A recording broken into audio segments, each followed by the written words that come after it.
Well, more than a week ago, Governor Mike Beebe convened a group of business and education leaders to address a major concern: improving broadband access in the state's public schools. The state is lagging with its online learning opportunities, and some looming deadlines are compounding the situation. Joining me to talk business is Jerry Jones, chairman of a task force called FASTER that is working on this initiative. He's a top executive with Acxiom Corporation too. Just want to underscore your technology credentials there as well. Thank you for being with us. Absolutely, glad to be here. Tell me a little bit about FASTER. Fast access for students, teachers, and economic results. We have to have a good acronym to do these things. Well, you do. And you know, the governor asked me to get involved with this project a couple of weeks ago, and the project was that there is a deficit of broadband accessibility and capability within our schools in Arkansas. And as the governor has been talking for many, many years, education is a foundation for economic results and economic opportunity and development in the state of Arkansas as well. So while we started out with the acronym FAST, Fast Access Student and Teachers, he let me know that he wanted it to be a little bit broader mandate and to take a look at higher broadband speeds and capabilities across the state of Arkansas, hence the ER on the end of FAST, and it became FASTER.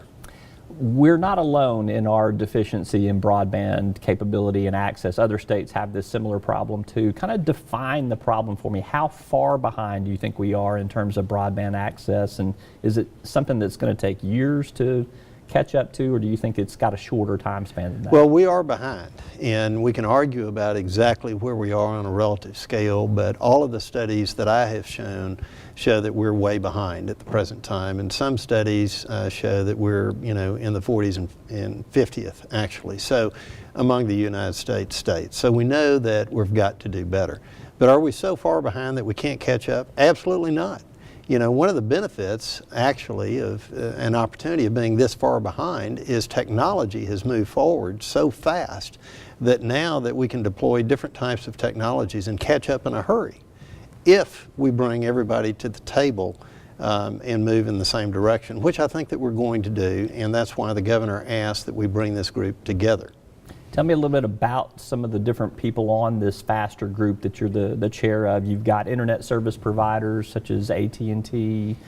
You've also got education folks as well. Just tell me, how broad is this panel? Well, that's right. We tried to bring together a broad coalition of people in Arkansas: educators, technologists, business people, people that are involved in the political sphere as well, and the media and public relations sphere as well, so that we are diverse from a geographical, from a business perspective, as well as a general perspective. We have a lot of diversity in that room so that we can look at these issues from a variety of different directions. It's a very, very solid group. I'm very appreciative of the people who are taking their time to devote to this effort. And the effort is not to sit around and admire the problem. We've been admiring the problem for a long time. What we want to do is come up with a set of very specific, actionable recommendations that can get done. Because every year that we're not where we are in terms of being able to provide the students of our public schools in the state of Arkansas with adequate broadband access, we're failing. And we don't intend to fail.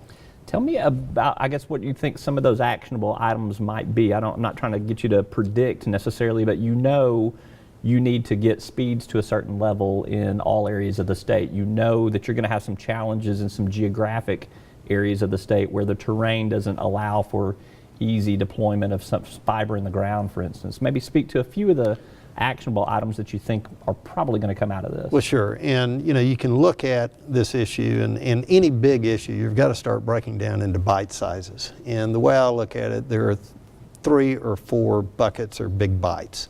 One is getting the capability to the schoolhouse door. Then once it's at the schoolhouse door, what do? You have to have a network within the school itself that is adequate, that can be accessed by the teachers and accessed by the students with enough distribution of the capabilities so that they can do what they want to be able to do. And then third, you've got to have a set of policies around that as well. And how much is needed? What is the digital strategy for education in the state of Arkansas? What is it? What is the it that we should build towards? You know, what is the ultimate solution that we need to go towards? So it's not just our group, but the State Board of Education, the governor's office, and everybody really has to start looking at all three of these things. And then the fourth thing, of course, is taking into account what the students and the teachers want. And the way I look at this issue as well, if we don't solve it, the kids are going to solve it for us because they're growing up in a digital world. Yeah. And they're becoming true digital natives, to use a term. Mm-hmm. And when they're very, very conversant with technology in their non-school lives, and then if they walk into a school and all of a sudden they're back in the day when I was in school in the 60s and 70s, they're going to fix this. So the technologies that are available now are not the technologies that were available 10 years ago. You can certainly fiber is the best way to go if you can afford it, but fiber is expensive. We have a ton of fiber in the state of Arkansas. I heard the other day that we have in excess of 100,000 miles of fiber in the state of Arkansas, perhaps 120,000 miles of fiber. So we've got plenty of fiber out there. The question is, how do you get that fiber or the capability that that fiber brings with it to the schoolhouse door? You can put wires in the ground. You can use microwave. You can use a variety of transmission methods to take care of that last mile or 2 or 3 or 4 miles. There are ways to solve this. I'm not really worried about the technology. The technology is out there. Other states have got this done that have lots of hills and valleys and creeks and hollers and deltas. And they've gotten it done. So the technology is out there.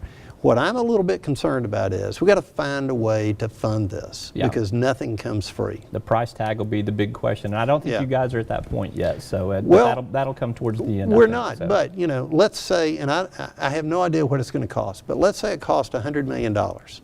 Just hypothetically, to get the systems to where we needed them to be. And I don't think it's going to be that much. But if it did, you know what that breaks out to per student, per classroom hour?